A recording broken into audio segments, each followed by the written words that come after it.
नमस्कार दोस्तों, मैं हूं जितेंद्र। डिजिटल प्लेटफॉर्म पर आप सभी का तहे दिल से स्वागत है।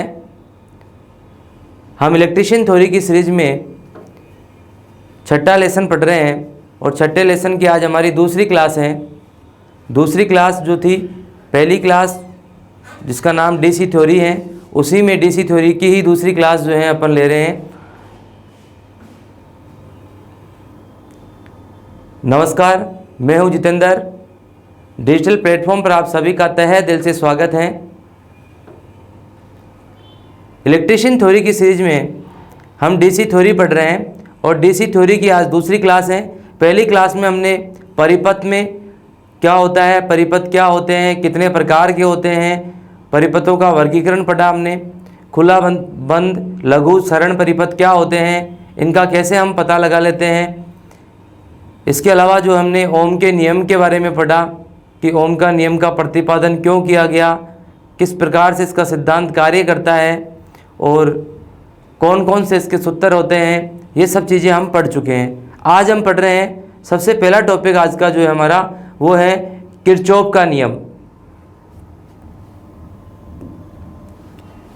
किरचॉफ का नियम दोस्तों, सबसे पहले आप सबको पता हो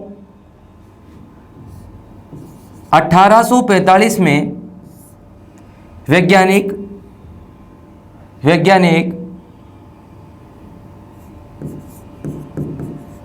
गुस्ताव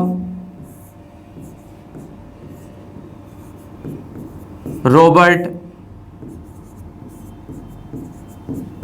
किरचॉफ, जिनका पूरा नाम जो है वो है गुस्ताव रॉबर्ट किरचॉफ, इन्होंने एक नियम दिया जटिल परिपथों के लिए।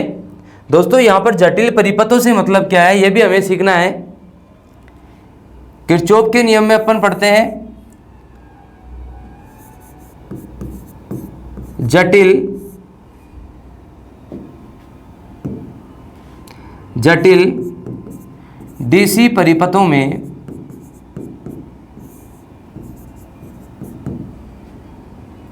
जटिल डीसी परिपथों में करंट व वोल्टेज को ज्ञात करने हेतु दो नियम दिए गए, जिन्हें संयुक्त रूप में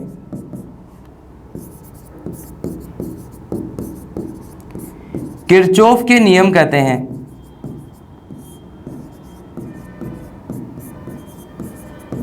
संयुक्त रूप में किरचॉफ के नियम कहते हैं। और आप सबको दोस्तों ये भी पता ही होगा कि एक जो है वो विद्युत धारा का नियम और दूसरा जो है वोल्टता का नियम के नाम से मुख्य रूप से जाने जाते हैं। दोस्तों आपने किरचॉफ के नियम में अभी तक जो पढ़ा वो था कि वैज्ञानिक गुस्ताव रॉबर्ट किरचॉफ जो हैं, उन्होंने 1845 में जटिल डीसी परिपथों के लिए करंट वोल्टेज ज्ञात करने के लिए दो नियम दिए। इन नियमों को जो है आप विद्युत धारा के नियम और वोल्टता के नियम से जानते हैं और इन्हीं दोनों नियमों को संयुक्त रूप से आप जो है वो किरचॉफ का नियम कहते हैं। दोस्तों यहाँ जटिल परिपथों से क्या मतलब है, यहाँ जटिल परिपथों से क्या मतलब है, ध्यान दें। जटिल परिपथ,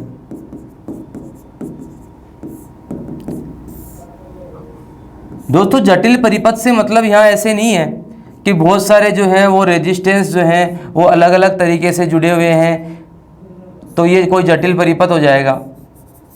इस प्रकार से मैं जोड़ दूं तो ये कोई जटिल परिपथ नहीं है। जटिल परिपथ का मतलब क्या है यहाँ पर, जैसे आप इसको देख सकते हैं,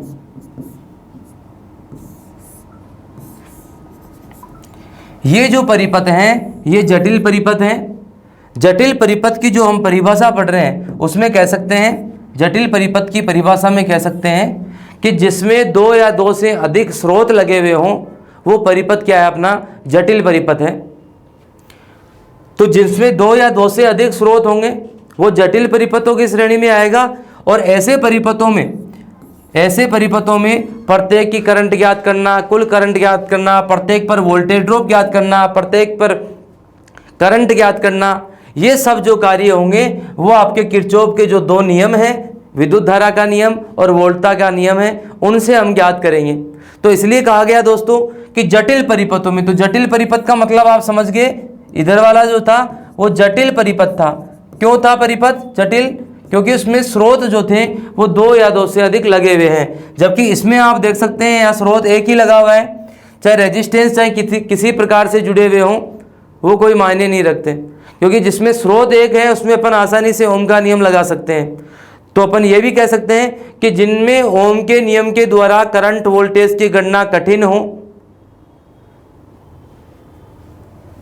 जिनमें करंट वोल्टेज की गणना ओम के नियम से कठिन हो, उन परिपथों के अंदर जो है आप किरचॉफ के दोनों नियमों में से कोई भी नियम जो अपने को आवश्यकता है वो नियम लगा करके अपन करंट वोल्टेज ज्ञात कर सकते हैं। तो ये यहाँ पर दोस्तों जटिल परिपथ से मतलब था। आगे मैं पढ़ता हूँ यहाँ पर, आप सबको ये भी पता हो कि ये भौतिकविद जो थे वो जर्मन के थे, छोटी सी जानकारी होनी चाहिए, जर्मन वैज्ञानिक थे। इसके अलावा आपको ये पता हो कि ये दोनों नियम, ये कौन से दोनों नियम, विद्युत धारा का नियम, विद्युत धारा नियम, और दूसरा जो है वोल्टता का नियम, ये दोनों के दोनों नियम जो है दोस्तों वैज्ञानिक मैक्सवेल के समीकरण से व्युत्पन्न किए जा सकते हैं, परंतु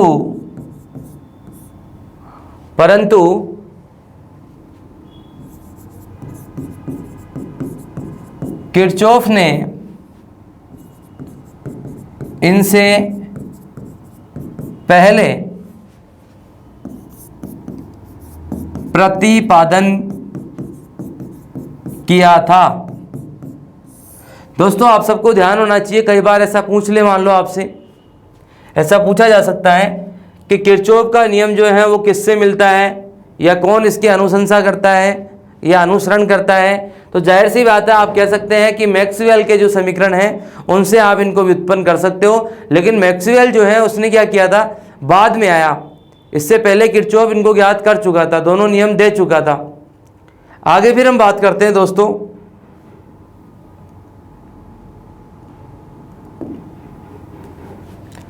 आप सबको पता होना चाहिए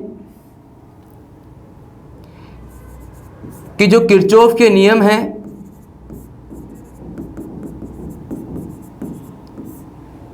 पहला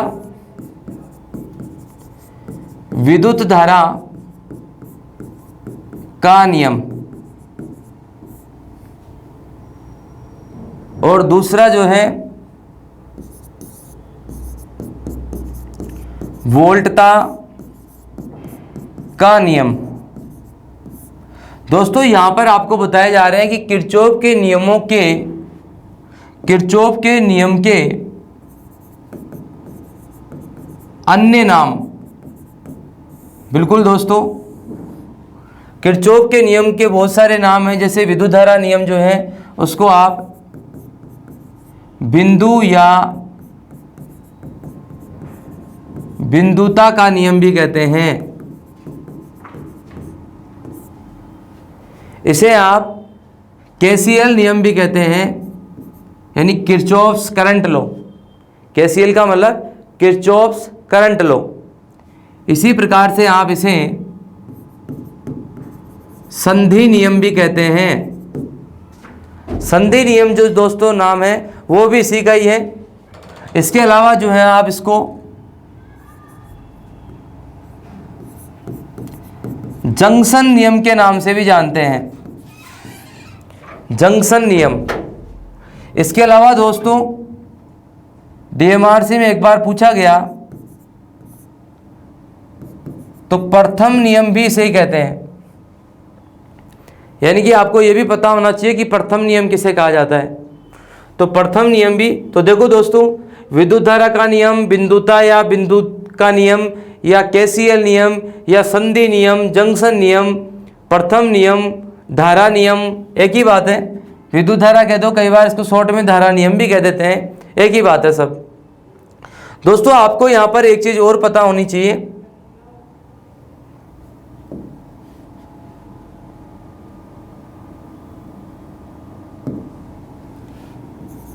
इसे आवेश संरक्षण के नियम, इसे आवेश संरक्षण के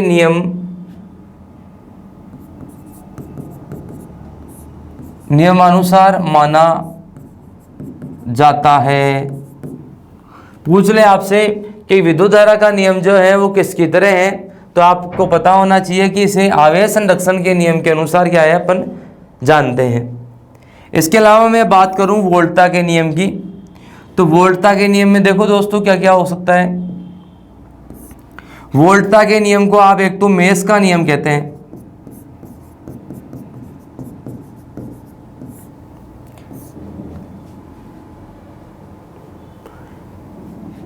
इसे ही आप जो है वो केवीएल भी कह देते हैं, किरचॉफ्स वोल्टेज लॉ।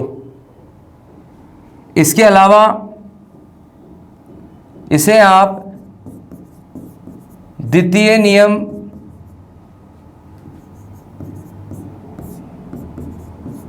लूप नियम भी कहते हैं।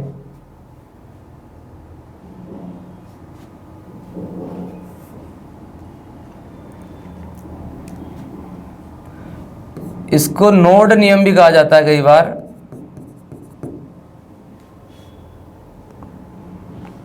इसके अलावा जो है आपको ये बात भी पता हो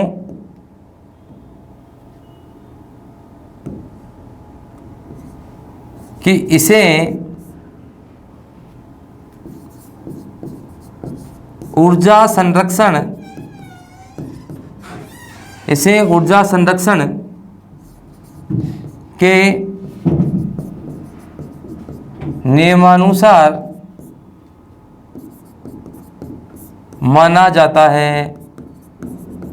यानी कि जिस प्रकार से ऊर्जा संरक्षण का सिद्धांत है उसी प्रकार से वोल्टता के नियम को, मेष के नियम को, केवीएल नियम को, द्वितीय नियम को, लूप नियम को समझा जाता है। यानी ये क्या है दोस्तों, इनके अलग अलग नाम हैं। तो आप सबको पता होना चाहिए कि किरचॉफ के जो दो नियम हैं उन दोनों नियमों के अलग अलग कौन कौन से नाम हो सकते हैं। अब बात करते हैं हम आगे, विद्युत धारा के नियम की बात कर रहे हैं हम। विद्युत धारा का नियम क्या है दोस्तों? यहां विद्युत धारा के नियम के लिए मैं दो परिभाषाएं कहूंगा।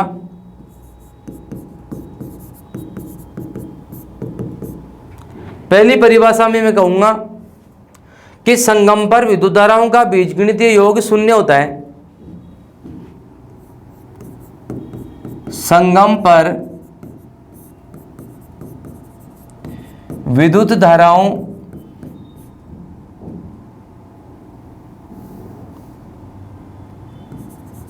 विद्युत धारा का, संगम पर विद्युत धाराओं का बीज गणितीय योग शून्य होता है। और इस परिभाषा के अनुसार जो दोस्तों सूत्र बनता है वो सिंपल सी बात है, सिग्मा आई बराबर शून्य बनेगा। अभी मैं समझाता हूं, पहले अपन दूसरी परिभाषा और लिखते हैं। दूसरी परिभाषा जो है उसमें कहा गया, दूसरे शब्दों में दूसरे शब्दों में कहा गया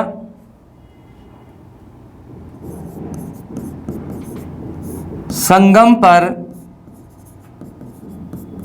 आने वाली विद्युत धाराओं का योग संगम से दूर जाने वाली धाराओं के योग के बराबर होगा। इससे जो सूत्र बनता है दोस्तों वो बनता है आपका सिग्मा I1 प्लस I2 बराबर sigma I3 plus I4 plus I5। अब दोनों को समझते हैं, सूत्रों को भी समझते हैं, परिभाषाओं को भी समझते हैं। क्या कहा गया है? संगम पर विद्युत धाराओं का बीजगणितीय योग शून्य होता है। दोस्तों यहाँ संगम ये है, इसी को मैं डायग्राम्स की तरह बनाता हूँ, सर्किट की तरह बनाता हूँ। सपोज करें आपके पास में इस प्रकार से कोई व्यवस्था है,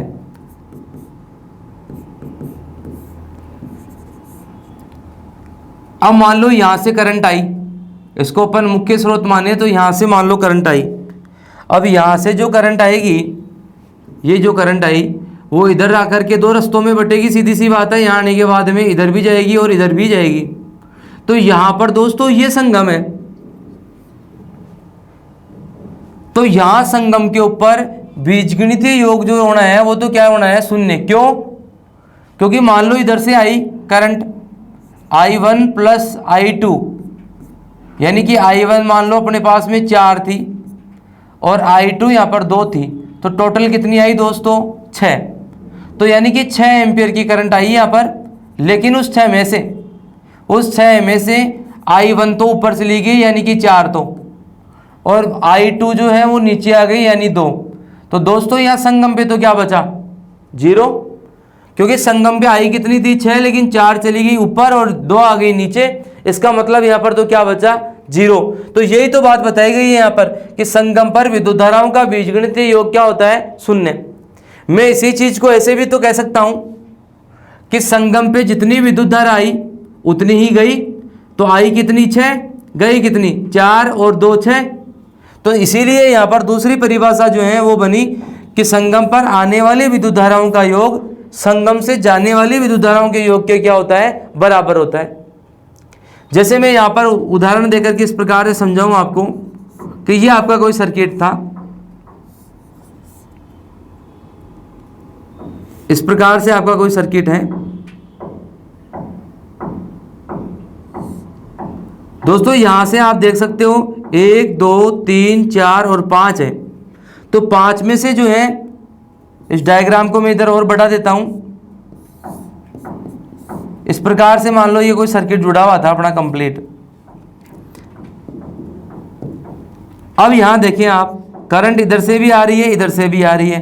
तो आ रही थी उसको मैंने I1 मान लिया और इधर इसको I2 मान लिया। तो यहां से क्या हुई? I1 आई, इधर से क्या हुआ? I2 आई, दोनों कहाँ आ गई? संगम पे। और अब इधर I3 चली गई, इधर I4 चली गई और इधर I5 चली गई। इसका मतलब संगम के ऊपर जितनी विद्युत धारा आई उतनी चली गई वापस। तो यहाँ पर ये बात बताई गई है कि संगम पे आने वाली विद्युत धाराएं जो हैं उनके बराबर ही संगम से दूर जाने वाली विद्युत धाराएं होगी। मतलब ये हुआ कि मान लो I1 जो है आपकी 10 एम्पियर थी, I2 जो है आपका 5 एम्पियर था, और इधर जो है वो I5 8 एम्पियर है, ये 2 एम्पियर है, ये 5 एम्पियर है। तो यहाँ कहूँगा मैं कि 10 प्लस 5, और इधर कहूँगा मैं 5 प्लस 2 प्लस 8। तो जाहिर सी बात है जितनी आई कितनी? 10 और 5 15, उतनी ही चलेगी, यानी 5 2 7 और 8 15, यानी कि जितनी आई उतनी ही क्या हो गई? चली गई। तो इस प्रकार से अपन कह सकते हैं कि संगम पर आने वाली विद्युत धाराएं जो हैं उनके बराबर संगम से दूर जाने वाली विद्युत धाराएं होती है। तो तो ये बात बताएगी आपको दूसरी परिभाषा में, दूसरे शब्दों में। और पहले शब्दों में आपने पढ़ा कि संगम के ऊपर विद्युत धाराओं का बीजगणितीय योग जो होता है वो क्या होता है, शून्य होता है। इसको दोस्तों और हम सीखते हैं। इस प्रकार से मान लो आपके पास में कोई प्रश्न आ जाए, यहां पर आपको I1 दे दिया गया, यहां पर जो है आपको I2 दे दिया गया, यहां आपको I3 दे दिया गया और यहां आपको I4 और I5 दे दिया गया। अब मैं यहां कह देता हूं, यहां I1, I2, I3, I4, I5 कि 2 है, 8 है, 5 है और 10 है। तो बताइए I5 का मान क्या होगा। तो दोस्तों यहां पर आप जो है इसको कैसे सोल्व करेंगे, क्योंकि आपने पढ़ा है कि संगम पे आने वाली विद्युत धाराएं, तो आने वाली कौन है संगम पे, संगम पे देखो कौन कौन आ रही है, एक ही आ रही है I4, I5 भी आ रही है, इसके अलावा और कोई आ रही है क्या, नहीं आ रही। तो इसका मतलब यहां पर मैं लिखूंगा आने वाली विद्युत धाराएं I4 प्लस I5, ये तो आने वाली विद्युत धाराएं हो गई, आने वाली धारा, संगम पे आने वाली धारा। यहां और लिख देता हूं, संगम पर आने वाली विद्युत धारा। ऐसे ही दोस्तों अब दूर कौन कौन जा रही है, तो आपको यहां स्पष्ट पता लग रहा है कि ये भी दूर जा रही है, ये भी दूर जा रही है, ये भी दूर जा रही है। इसका मतलब दूर जाने वाली कौन कौन हो गई, I1 plus I2 plus I3, ये सब दूर जाने वाली हो गई। अब यहाँ पर आप इसको आगे सोल्व करेंगे तो I4 का मान कितना है, तो I4 का मान अपने को दे रखा है यहाँ पर 10, तो यहाँ पर लिख दूंगा मैं 10 प्लस I5 कर दिया मैंने, I5 का मान ही नहीं दे रखा था। अब I1 का मान लिखूंगा मैं यहाँ पर, तो I1 कितना है 2, I2 कितना है, तो I2 जो देख सकते हो आप यहाँ पर कितना है 8 और I3 कितना है 5। तो दोस्तों यहाँ पर आप देख सकते हैं कि सिग्मा 10 प्लस I5 बराबर कितना हो गया, 8 2 10 और 5 15। तो यहाँ पर I5 का मान इधर प्लस में था तो उधर जाके माइनस में होगा, तो 15 माइनस 10 होगा बराबर I5 बराबर कितना आ गया आपके पास में 5 एम्पियर आ गया। तो दोस्तों इस प्रकार से हम क्या करेंगे, ऐसे करंट ज्ञात कर सकते हैं। ये अपना क्या है, विद्युत धारा का नियम है। पहला नियम है KCL नियम है, नोड नियम है। तो इस प्रकार से जो है आप संगम पर आने वाली विद्युत धाराओं का योग कर सकते हैं। तो जाहिर सी बात है संगम पे आने वाली विद्युत धाराएं जितनी होगी उतनी ही जाने वाली होगी। अब इनमें से किसी एक का मान नहीं दिया गया है तो अपन ज्ञात कर सकते हैं, क्योंकि अपने पास में एक फॉर्मूला है, आने वाली विद्युत धाराएं बराबर जाने वाली विद्युत धाराएं, कोई दिक्कत नहीं है। अब दोस्तों इसमें भी कई बार जो है थोड़ा सा कंफ्यूज करके पूछ लिया जाता है। जैसे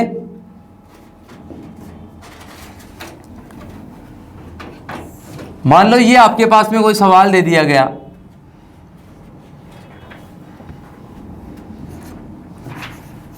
I1, I2, I3, I4, I5 सबका मान भी लिख दिया गया कि I1 जो है वो 5 एम्पियर है, I2 जो है वो 2 एम्पियर है और I3 जो है वो 8 एम्पियर है। I5 जो है उसके आगे I4 के आगे जो है वो क्वेश्चन मार्क चिन्ह लग गया और I5 जो है उसके आगे बता दिया गया आपको कि ये 5 एम्पियर है।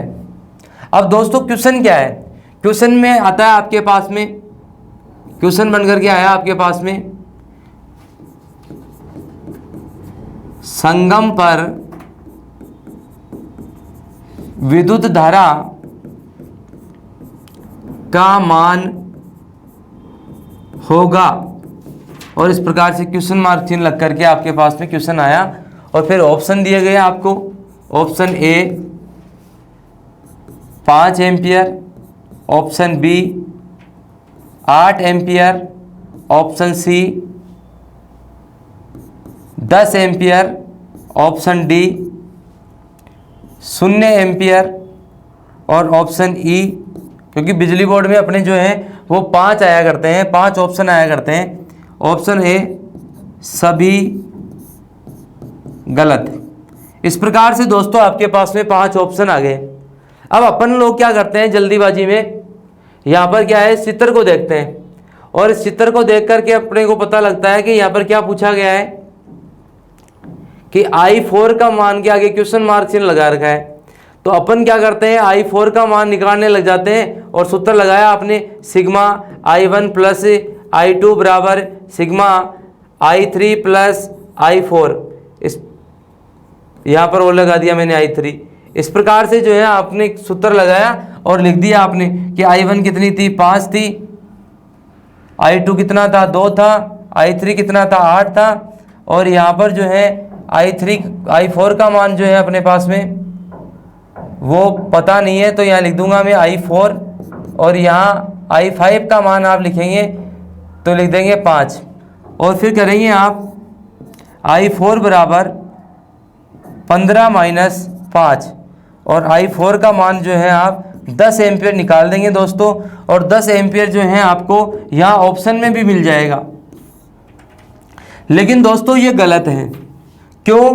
क्योंकि यहाँ पर आपका क्वेश्चन ये है कि संगम पर विद्युत धारा का मान क्या होगा, जबकि आप जो है उस चित्र को देख करके सवाल को सही कर रहे हैं। यहाँ पर पूछा गया है संगम पर विद्युत धारा का मान क्या होगा, तो आप पढ़ते आ रहे हो कि संगम पर विद्युत धाराओं का बीजगणितीय योग क्या होता है, 0 होता है। इसी सवाल को कई बार थोड़ा और तरीके से बना देता है, तो लिखेगा वो विद्युत धारा नियम के अनुसार संगम पर विद्युत धारा का बीजगणितीय मान क्या होगा। तो दोस्तों संगम पर विद्युत धारा का बीजगणितीय मान क्या होगा, 0 होगा। इस प्रकार के कंफ्यूजन का आपको क्या करना है, ध्यान रखना है।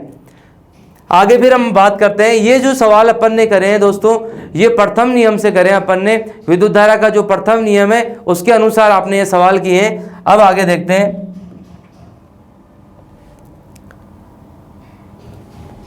वोल्टा के नियम की बात करते हैं हम।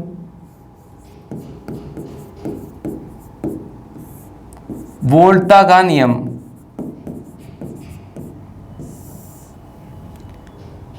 दूसरा नियम है वोल्टा का नियम है, जिसको आप जो है वो कैसीएल के नियम, मेश के नियम, द्वितीय नियम आदि नामों से जानते हैं। तो यहाँ वोल्टा के नियम की सबसे पहले तो मैं परिभाषा की बात करूँगा, तो लिखेंगे अपन परिभाषा के लिए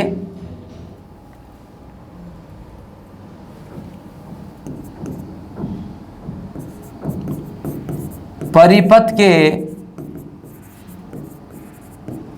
घटकों पर हुए वोल्टेज ड्रॉपों का बीजगणितीय योग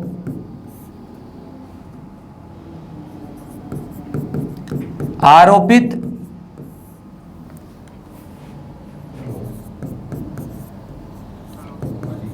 वोल्टेज के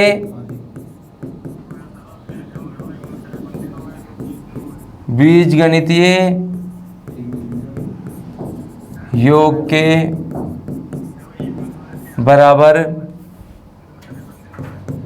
होगा। कैसे? सूत्र के अनुसार इसको अपन लिखें दोस्तों, तो यहाँ लिखेंगे सिग्मा ई बराबर sigma I R. I R जो दोस्तों हैं यहाँ पर वो है आपका वोल्टेज ड्रॉप।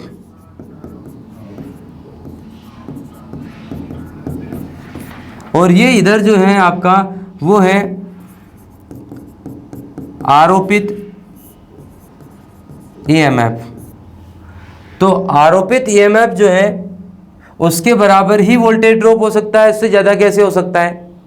तो यही बात अपने को यहाँ पर दूसरे नियम में बताई गई है, वोल्टा के नियम में बताई गई है कि परिपथ के घटकों पर हुए वोल्टेज ड्रॉपों का बीजगणितीय योग आरोपित वोल्टेज के क्या होगा, बीजगणितीय योग के बराबर होगा। जो आपने वोल्टेज आरोपित किए हैं, चाहे वो एक स्रोत से किया है, 2 से किया है, 5 से किया है, उन सब स्रोतों का जो टोटल ईएमएफ है उसके बराबर क्या होगा, जो परिपथ में घटक लगे हुए हैं उन घटकों के ऊपर जहाँ जहाँ जितना जितना वोल्टेज ड्रॉप हुआ है उसको।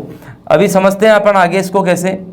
मान लो ये आपके पास में कोई सर्किट है, यहाँ पर ये आपने कोई स्रोत लगा रखा है, यहाँ पर स्रोत एक है तो एक का योग हो जाएगा और एक से ज़्यादा है तो उनका योग हो जाएगा। मतलब ये तो हो गया स्रोत। मैं एक बार के लिए ऐसे कह दूं कि ये स्रोत जो है वो 12 वोल्टेज का है।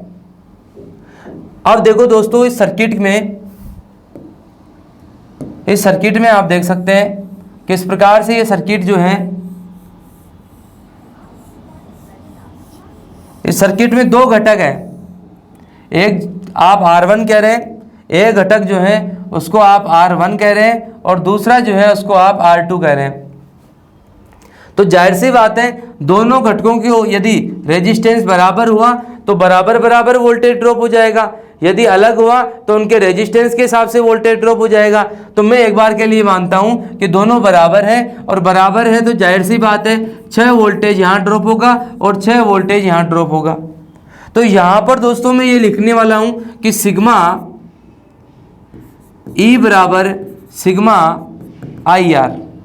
तो सिग्मा ई जो है यहाँ पर कितना था, 12, जबकि आई आर जो वोल्टेज ड्रॉप है वो कितना है, यहाँ पर 6 प्लस 6 है। इसका मतलब टोटल कितना हो रहा है, घटकों के ऊपर जो वोल्टेज ड्रॉप हुआ है वो किसके बराबर है, जो आपने आरोपित किया है उसके बराबर है। यही हमें दूसरे नियम के अंदर जो है वो पढ़ने को लिए मिलता है कि आरोपित ईएमएफ का बीजगणितीय योग परिपथ के घटकों पर हुए वोल्टेज ड्रॉपों के समानुपाती होता है। अब देखो दोस्तों, इसमें आगे कई बार इस सूत्र को भी ऐसे लिख दिया जाता है, तो इसमें कोई कंफ्यूज होने वाली बात नहीं है। इस सूत्र को ऐसे लिख दिया जाता है कि सिग्मा ई बराबर सिग्मा वी, क्योंकि आप सबको पता होना चाहिए कि वी बराबर आई आर होता है। इस वी को ही यहाँ पर आई आर के रूप में लिखा हुआ है, तो ये कोई कंफ्यूज होने का विषय नहीं है। आगे हम बात कर रहे हैं इसी में ही कि वोल्टा के नियम जो हैं उससे सवाल कैसा आता होगा। तो दोस्तों पहली बात तो ये कि कंपटीशन के अंदर जो है वो इतने बड़े सवाल नहीं आएगा, क्योंकि अपने ऑब्जेक्टिव सवाल आते हैं और ये जो है उसमें काफ़ी टाइम लगता है, क्योंकि समीकरण बनाने पड़ते हैं अपने को। तो ध्यान दें आप।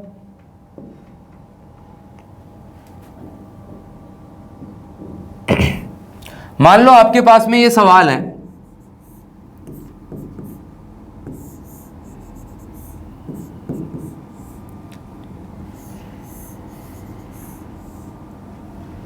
यहाँ पर मैं लिख देता हूँ कि ये 0.5 ओम का है, ये 0.8 ओम का है और यहाँ पर ये 20 ओम का है।